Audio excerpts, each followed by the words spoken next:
Story number 1. In 2016, in a small town in Texas, there was an abandoned hospital that had been closed for years. Built in the 1950s, the hospital shut down in 1998 after a series of mysterious incidents. Locals claimed the spirits of former patients still roamed the halls, and at night, chilling screams could be heard from inside. David, a 32-year-old urban explorer, had always been fascinated by abandoned places and paranormal stories. When he heard about this hospital, he convinced his girlfriend Sarah and 2 friends, Michael and Ben, to spend a night inside and see if the legends were true. A night of terror in the silent hallways. They arrived at 11 p.m. The place was eerily quiet, filled with dust and cobwebs. Broken windows and cracked walls gave the hospital a ghostly appearance. As they entered, their flashlights revealed faded bloodstains on the walls. The first hour passed uneventfully, but then, faint footsteps echoed down the long corridor. They all turned their flashlights in that direction, but saw nothing. "Is someone there?" Michael called out. No answer. Suddenly, doors started slamming shut one after another. The entire hospital seemed to be shaking with loud bangs. The shadow of the nurse. Sarah noticed an old photograph on the wall, a picture of a nurse standing in front of the hospital. As she shone her flashlight on it, the nurse's lips seemed to curl into a faint smile. Did that just move?" Sarah whispered, her voice shaking. "Impossible," David said, stepping closer. But as soon as he touched the frame, a cold breeze swept through the hallway. At the far end of the corridor, a shadowy figure emerged, a nurse in an old-fashioned uniform. Her face was wrinkled, her eyes hollow black pits. She stood motionless for a moment and then began slowly moving toward them. "Run!" Ben screamed. They turned and bolted in the opposite direction, but as they reached the stairs, a door slammed shut in front of them. At that moment, every light in the hospital flickered on. Trapped in the records room, David pushed open another door, and they all rushed inside. It was a hospital's old records room, filled with dusty files and scattered papers. Ben picked up a file labeled Catherine Miller, 1965. The picture inside showed the same nurse they had just seen. "It's her!" Michael gasped. The file revealed that Catherine Miller was a nurse who had been murdered by a deranged patient. The patient had suffered from severe psychotic episodes and stabbed the nurse to death. Catherine had died in the hospital, and rumors said her spirit still wandered the halls, seeking justice. As soon as Ben closed the file, all the metal drawers burst open at once, sending papers flying into the air. A blood-curdling scream echoed through the room. A brush with death. Sarah yanked at the door handle, but it wouldn't budge. Suddenly, blood began dripping down the walls, forming the words, "Come with me." The nurse's shadow appeared again, this time inches away from them. David gathered his courage and shone his flashlight directly at her face. The entire room shook violently, and with a deafening bang, the door flung open. They dashed out, racing toward the hospital's main entrance. The walls trembled as if an earthquake had struck. Just as they reached the front doors, the lights flickered out, plunging them into darkness. For a second, everything went silent. Then came a final, ear-piercing scream, and the door burst open.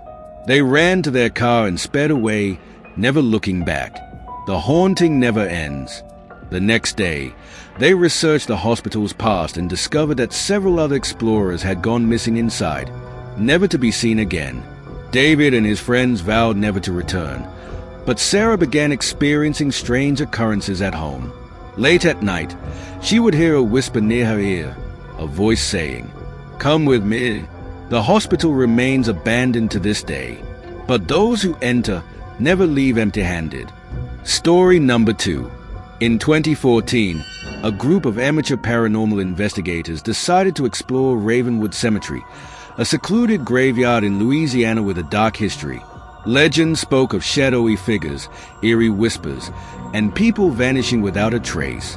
Despite the warnings from locals, 28-year-old Eric, his girlfriend Lisa, and their two friends, Mark and Tina, set out to uncover the truth. They had no idea that this investigation would change their lives forever. Midnight at the cemetery. The group arrived at 11:45 p.m. The air was thick with humidity, and the towering oak trees cast long, twisted shadows over the graves. A rusted iron gate creaked as they pushed it open. "This place is straight out of a horror movie," Tina whispered. Eric set up his EVP electronic voice phenomena recorder, while Mark carried a thermal camera. Lisa, holding a flashlight, noticed something odd. A fresh grave with no nameplate, just a small wooden cross. "Who gets buried in an unmarked grave?" she muttered. Suddenly, their walkie-talkies crackled with static. A distorted voice whispered, "You shouldn't be here." They froze. "Who was that?" Mark whispered. Lisa gripped Eric's arm. "Please tell me that was one of you." But no one had spoken. The moving gravestone. Trying to shake off the fear, they pressed on. Eric suggested performing an EVP session near the oldest tombstones. As they stood near the Turner family mausoleum, Mark noticed something on his thermal camera. "There's a cold spot right next to us." Lisa felt a sudden drop in temperature, like something had brushed past her. "I don't like this," she whispered. Then, without warning, a nearby gravestone shifted. It tilted forward, scraping against the earth as if something was pushing it from beneath. Tina screamed. Lisa stepped back, her breath coming in short gasps. That's not possible." The EVP recorder in Eric's hand let out a piercing hiss, followed by a raspy whisper. "Leave before it's too late." The shadows that watched. Eric, more intrigued than afraid, refused to leave. He led them deeper into the graveyard, toward the abandoned caretaker's shack. The door was slightly open, swinging back and forth. Inside, cobweb-covered furniture and old tools lay scattered around. A single chair sat in the center, facing the doorway, as if someone had been expecting them. Mark aimed his thermal camera inside and nearly dropped it. "Oh my God, there's something in that chair." Lisa looked through the viewfinder. A freezing cold shape sat hunched over, completely invisible to the naked eye.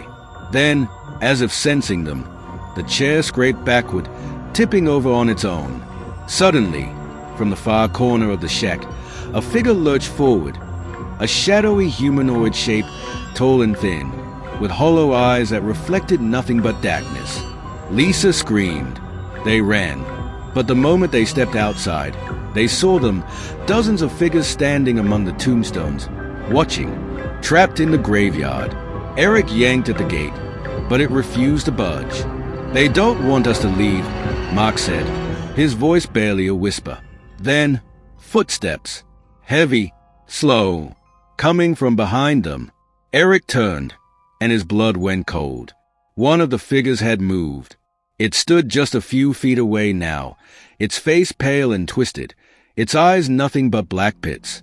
Lisa clutched his hand. "Eric, what do we do?" Before he could answer, the figure's mouth opened unnaturally wide, and from it came a deafening, distorted scream. The ground trembled, the trees swayed violently, and the wind howled through the cemetery. Then everything stopped. The air fell silent. The figures were gone, and the gate slowly creaked open on its own. The final warning. The four of them bolted to their car.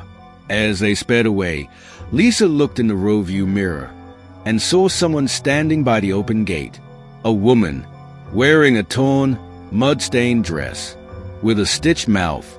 The next day, they researched Ravenwood Cemetery's history. In the 1800s, a young woman named Margaret Holloway was accused of witchcraft and buried alive in an unmarked grave. Before she died, she swore that anyone who disturbed the dead would never leave the cemetery unharmed. That night, Lisa woke up screaming. She swore she had heard whispers in her room, the same voice from the graveyard, repeating over and over, "You shouldn't be here." Ravenwood Cemetery remains abandoned to this day, but those who visit at night never truly leaves. Story number 3. In 2013, a family moved into a small house on Blackwood Street in Indiana, unaware of its horrifying past. The house had been vacant for years, and neighbors whispered stories of demonic activity, but the Johnson family ignored the warnings. Within weeks, their lives became a nightmare. The first signs of terror. It started subtly. David Johnson, his wife Karen, and their two kids, Ethan, 10, and Lily, 7, had just settled in when strange things began happening. Footsteps echoed in empty rooms. Cabinets opened on their own.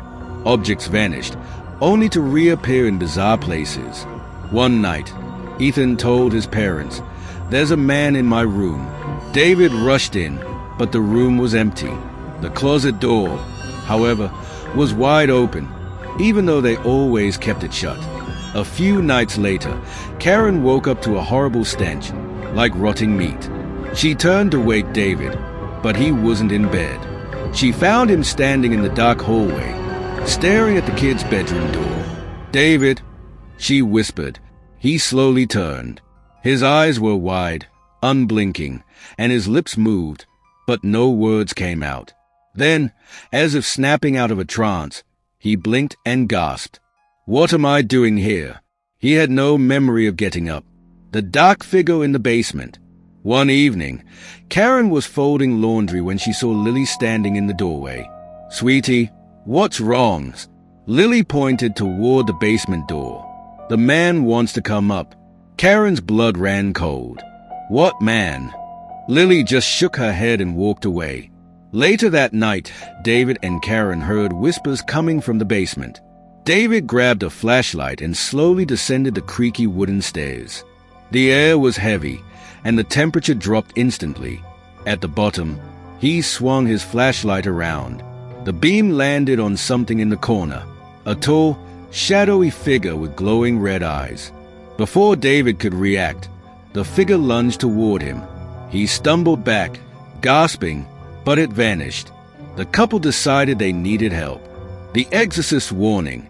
Karen reached out to Father Marcus, a local priest known for dealing with paranormal cases. The moment Father Marcus stepped into the house, his face darkened. "There's something evil here," he said. He walked through the house, sprinkling holy water and saying prayers. But as he neared the basement door, the lights flickered violently. Suddenly, the priest gasped and clutched his throat, as if something was choking him. A guttural growl echoed from the basement, followed by a loud bang, like something had slammed against the door from the inside. "This house is infested with a demon," Father Marcus coughed. "You must leave. Immediately." The final night. That night, the Johnsons decided to sleep in the same room. They planned to move out the next morning. At 3:07 a.m., Karen woke up to the sound of laughter. But it wasn't her children. A deep, distorted laugh echoed through the house. Then, the bedroom door creaked open on its own. A shadowy figure stood in the doorway, watching. Its eyes burned red. Its smile stretched impossibly wide. Ethan and Lily screamed. David grabbed a baseball bat and charged, but the figure vanished. Suddenly, the walls shook violently, furniture toppled over, and the lights exploded, showering them in sparks. They ran outside without looking back.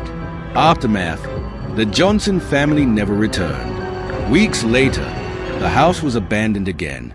Paranormal investigators later discovered scratch marks on the basement walls, marks that weren't there before. To this day, no one lives in the house for more than a few months.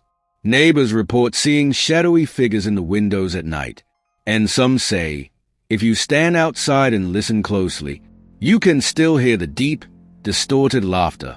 Story number 4. In 2017, Daniel Carter, a 35-year-old businessman, checked into a historic hotel in New Orleans for a week-long conference. The hotel was known for its eerie past. Built in the early 1900s, it had witnessed murders, suicides, and disappearances. Daniel, a skeptic, paid no attention to the ghost stories. But room 306 had other plans for him, a strange welcome. When Daniel arrived, the receptionist hesitated before handing over his key. "You're in 306. She asked, her voice uneasy. "Yes. Why?" She hesitated. "Nothing. Just let us know if you need anything." Shrugging it off, Daniel took the elevator to the 3rd floor. As soon as he stepped into the hallway, he noticed how quiet it was. Too quiet. He unlocked room 306 and entered. The room smelled faintly of old perfume, and the air was strangely cold, even though it was summer. As he unpacked, he saw something odd. A single rocking chair in the corner, facing the bed. It was moving. The whispering woman. At 2:42 a.m., Daniel woke up gasping for air. His chest felt heavy, as if someone was sitting on him. The room was pitch dark, but he could hear whispers, soft, faint, coming from the corner.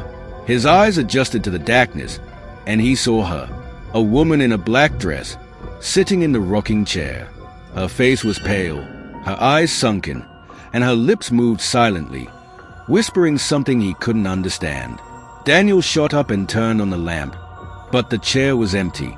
The whispers stopped. The only sound left was his own pounding heartbeat, the blood on the walls. The next day, Daniel asked the housekeeper about room 306. She paled. "Sir, I suggest you switch rooms." "Why?" he demanded. The housekeeper lowered her voice. "A woman named Eleanor died in that room. She was a guest in the 1940s.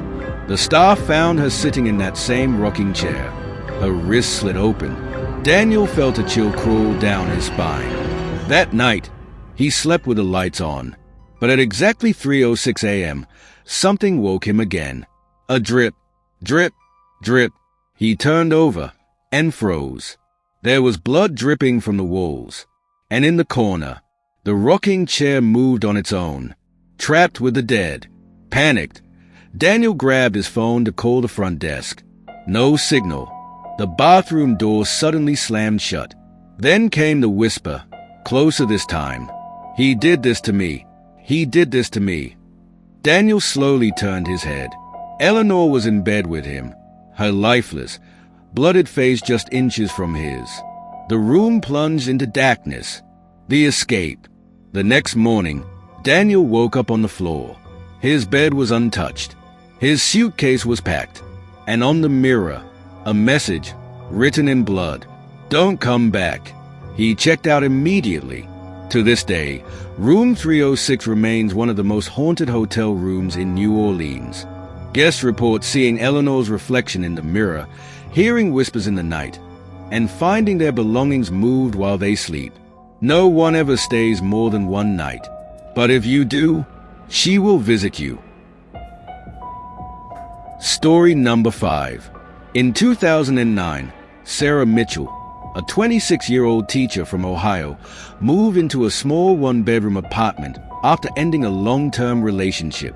It was an old building, built in the 1930s, but it was affordable and close to work. Sarah wasn't superstitious.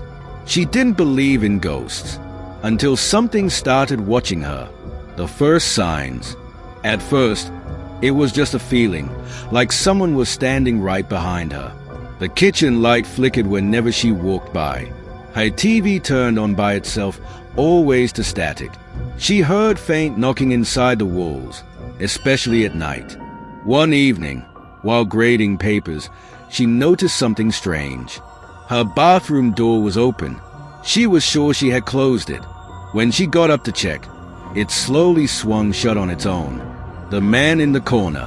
One night, Sarah woke up feeling paralyzed. Her room was dark, except for the faint glow of a streetlight filtering through the curtains. That's when she saw it. A tall, shadowy figure stood in the corner of her room, motionless, watching. She tried to scream, but her throat felt tight, like something was choking her. The figure tilted its head slightly, as if studying her. Then, it took a step forward, and another. Sarah squeezed her eyes shut. When she opened them, it was gone. The footsteps that never stopped. The next morning, she convinced herself it was just a bad dream. But the next few nights, it got worse. At exactly 3:14 a.m., she heard footsteps pacing outside her bedroom door. Slow, deliberate, back and forth. She held her breath, gripping the blankets. Then, the footsteps stopped. The door handle began to turn. She lunged for her bedside lamp and switched it on. Silence. Nothing there. But the air felt heavy, like something was still in the room with her. The shadow that followed. Terrified, Sarah told her best friend, Emily, about what was happening. Emily offered to spend the night. That evening, as they watched TV, Emily's expression suddenly changed. Sarah, someone standing in your hallway. Sarah's blood ran cold. They both turned and saw a dark figure standing just outside the bedroom door. Tall, still, watching. Then it vanished. Emily grabbed her things. You need to move. Now. The final night. That night, Sarah decided she would leave first thing in the morning. But the entity had other plans. At 3:14 a.m., she woke up to the feeling of something pressing on her chest. She couldn't move, couldn't breathe. And then, right in her ear, a voice whispered, "You can't leave me." The pressure lifted, and she bolted upright. But the room was empty. She packed her bags and left before sunrise. Aftermath. Sarah never returned to that apartment. Months later, she learned that the previous tenant, a man named Thomas Grayson, had died in that very bedroom, alone, after years of isolation. His body wasn't found for weeks. To this day, the new tenants report the same strange happenings. The flickering kitchen light, the bathroom door opening and closing, and the feeling that someone is always watching, because some spirits never let go. Story number 6. In 2015, Melissa Carter, a 32-year-old antique collector, found a beautiful porcelain doll at an estate sale in Ravenswood, West Virginia. The doll had pale blue eyes, delicate curls, and a small, eerie smile. The seller, a frail old woman, hesitated before handing it over. "You should be careful with this one," she warned. Melissa laughed. "It's just a doll." But she would soon realize it wasn't. The first night, Melissa placed the doll on a shelf in her bedroom. That night, as she lay in bed reading, she thought she heard soft giggling. She dismissed it as her imagination until her lamp flickered. The room fell silent. Then, a gentle tapping sound came from the shelf. Melissa looked up. The doll had shifted slightly, now facing her. Her heart pounded, but she forced a laugh. "I must have moved it earlier." She turned off the light and went to sleep. But at 3:33 a.m., she woke up to a loud crash. The doll had fallen off the shelf, and its head was turned toward her. The whispering doll. Over the next few days, strange things happened. The doll moved on its own. She'd leave it on the shelf, only to find it in a different position later. Melissa heard footsteps at night. Soft, childlike footsteps. The air in her bedroom grew colder, no matter how high she turned up the heat. One evening, while watching TV, she swore she heard whispering coming from the bedroom. She crept toward the doorway. The doll sat motionless on the shelf. But then, it blinked. Melissa screamed and ran out of the room. The scratches on the walls. Determined to get rid of it, Melissa locked the doll in a box and shoved it into her closet. That night, at exactly 3:33 a.m., she woke up to a scratching sound. She grabbed a flashlight and shined it toward the closet. The scratching grew louder. Melissa hesitated, then slowly opened the closet door. The box was still there, but it was trembling. Heart pounding, she opened the lid. The doll was gone. Then, she turned and saw it sitting on her bed. Its head tilted slightly, its lips curled into a sinister smile. Melissa ran out of the apartment and never slept there again. The truth about the doll. The next day, she called a local paranormal investigator, James Holloway, who specialized in haunted objects. When he arrived, his face turned pale the moment he stepped inside. "This isn't just any doll," he said. "It's cursed, James explained that the doll had once belonged to a little girl named Abigail, who died tragically in the 1800s. Since then, every owner of the doll had experienced nightmares, unexplained scratches, and terrifying visions, until they either left the house or, worse, the exorcism. James performed a cleansing ritual, but as he chanted, the doll tipped over on its own. Then, a loud, high-pitched giggle echoed through the room. The walls shook violently, and a shadow darted across the ceiling. Then, silence.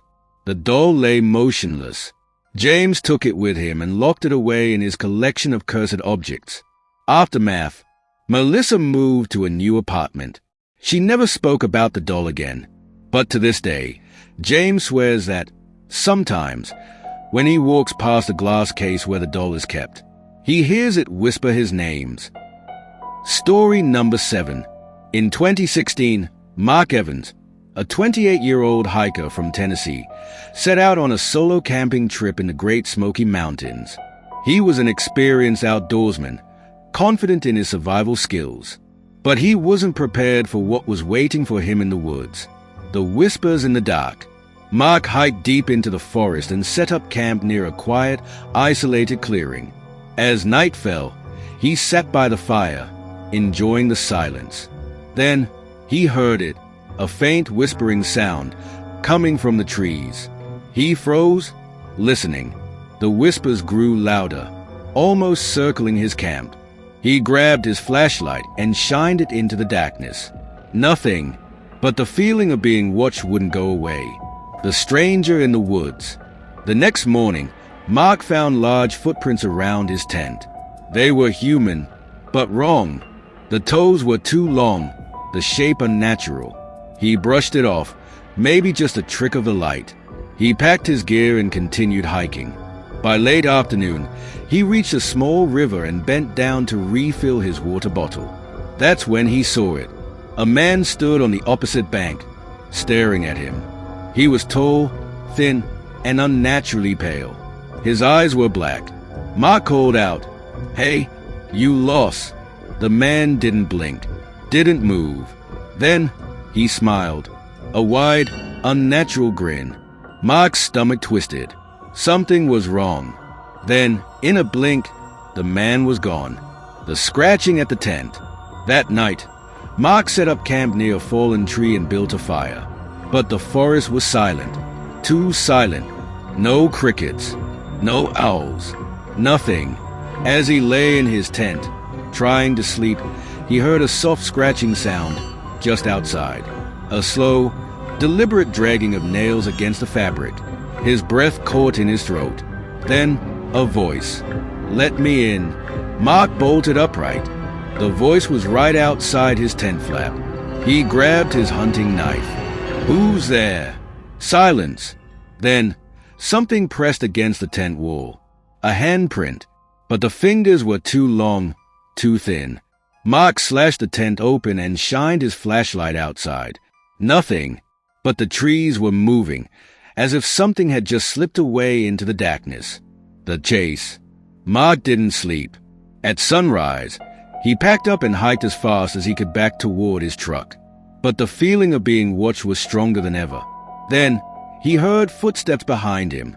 Fast, heavy, getting closer. He turned, but no one was there. Then he saw it, high up in the trees. The pale figure was crouched on a thick branch, its head tilted at an unnatural angle, watching. Then, it dropped down onto all fours and ran toward him. Mark sprinted. Branches whipped against his face. His heart pounded. The thing was right behind him. He could hear its ragged breathing. He burst out of the woods and into the parking area, where his truck was waiting. Slamming the door, he locked it and looked back. The woods were empty, but deep in the trees, he saw two glowing black eyes watching him. Aftermath. Mark never camped alone again. Others have reported seeing the same figure in the Smoky Mountains, a tall, pale man with black eyes, whispering in the dark. Locals call it the Watcher, and if you ever hike alone in those woods, you might not come back alone. Story number 8. In 2013, Michael Turner, a truck driver from Arizona, was on his usual late-night route along Highway 93, a long, deserted stretch between Phoenix and Las Vegas. It was a road infamous for mysterious disappearances and ghostly sightings.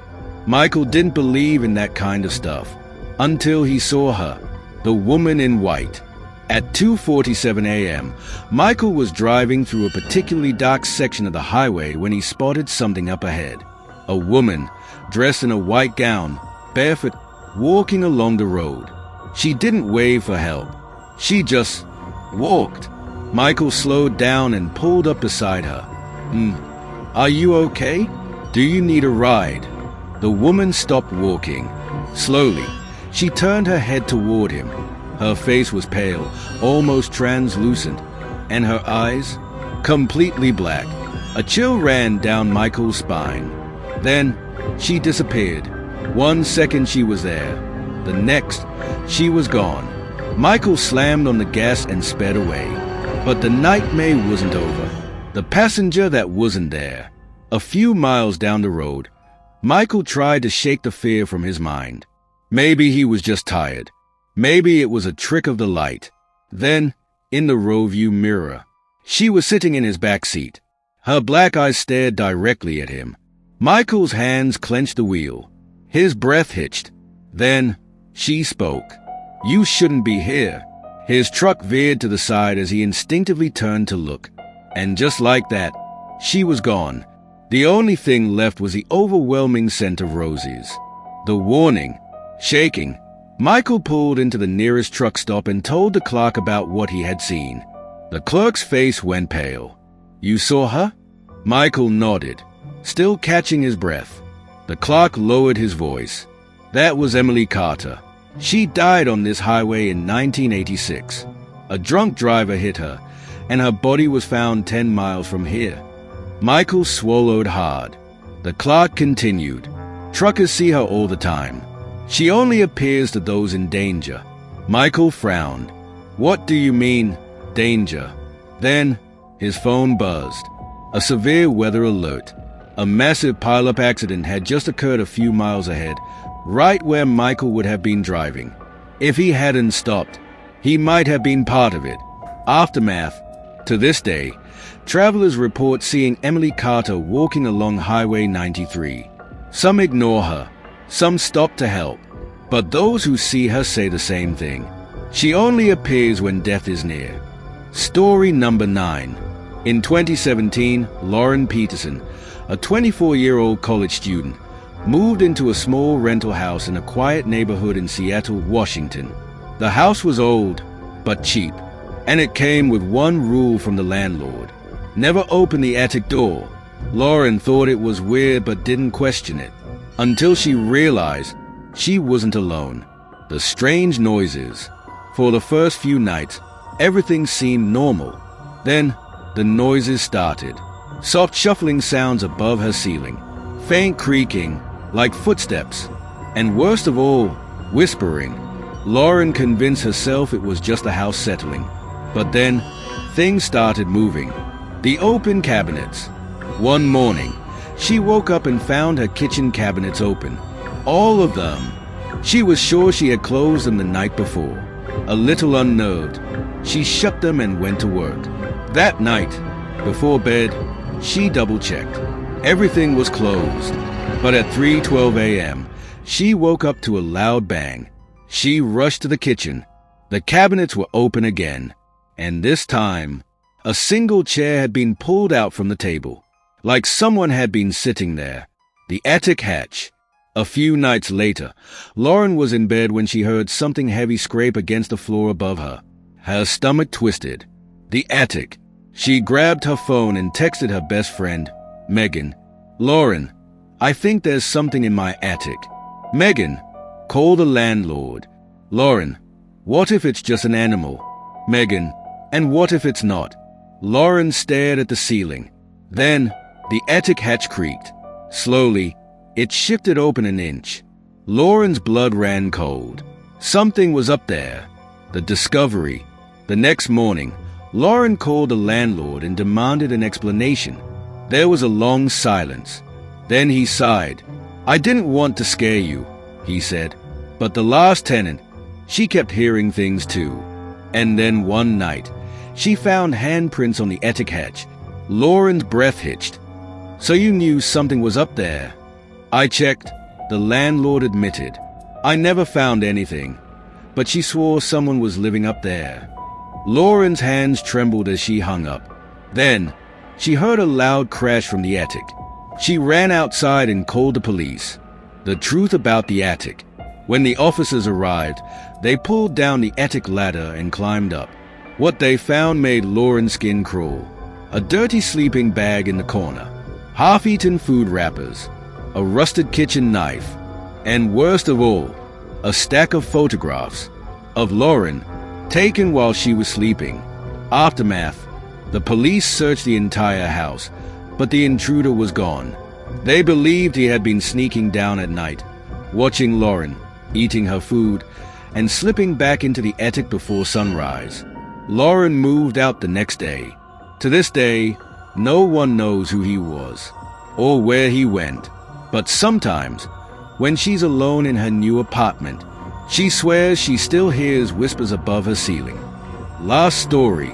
In 2019, Dr. Andrew Miller, a night shift doctor at St. Vincent Hospital in Chicago, experienced something that still haunts him to this day. It was a quiet night in the ER, until a man covered in blood stumbled in. The mysterious patient. The man's clothes were torn, his face pale as a ghost. His eyes darted around the room like he was being followed. Dr. Miller rushed to him. "Sir, what happened?" The man shook his head violently. "They're coming," he whispered. "Don't let them take me." Dr. Miller frowned. "Who's coming?" The man gripped his wrist, his fingernails digging into his skin. "They only come for those who see them." Then he passed out. The vanishing act. Dr. Miller and the nurses wheeled him into room 204 and began treatment. The man had no ID, no phone, nothing. As they cleaned his wounds, they noticed something disturbing. There were no cuts, no injuries. The blood wasn't his. Dr. Miller's stomach twisted. Before he could process it, the monitors flatlined. The patient's breathing stopped. They tried everything to revive him, but after 30 minutes, he was declared dead.